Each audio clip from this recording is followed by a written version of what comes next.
இங்கே இருக்கின்ற மக்கள் அதாவது 10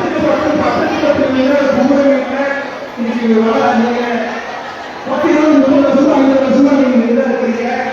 அவருக்கெல்லாம் அந்த விளைவு வந்து நமது மாநிலத்திலே தலைவரின் மாநிலம் வீடு வரும், இடம் வரும்.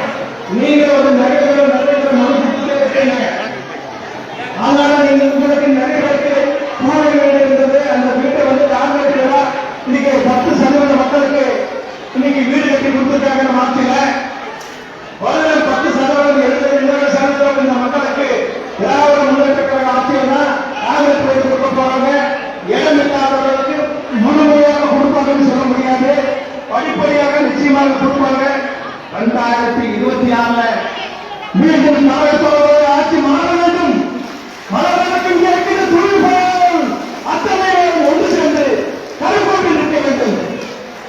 அந்த நாள் வரும் நீங்கள் அத்தனை பேரும் உங்களுடைய வாக்குகள் எல்லாம் உதயசூரியன் சின்னத்தை வாக்களித்து மிகப்பெரிய வாக்கு வித்தியாசத்தை வெற்றி பெற செய்ய வேண்டும்.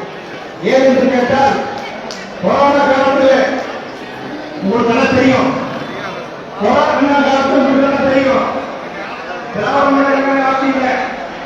ஆனா அன்னைக்கு நம்ம தலைவர் எதிர்கட்சி தலைவர் கொரோனா காலத்தில் ஏழை மக்கள் வந்து இன்னைக்கு பசியை வாழ்க்கொண்டு இருக்கிறார்கள் என்று சொல்லி 5000 ரூபாய் நிதியை கொடுத்து சொன்னார்கள். ஆனால் அந்த எந்த ஆட்சியிலே ஒரு 1000 கொடுத்து எங்களால் நிதி இல்லை என்று ஒழித்துக் கொண்டார்கள். ஆனால் அன்றைக்கு கொரோனா வந்து 70 என்பதனால் இந்தியா முழுவதும் மட்டுமல்ல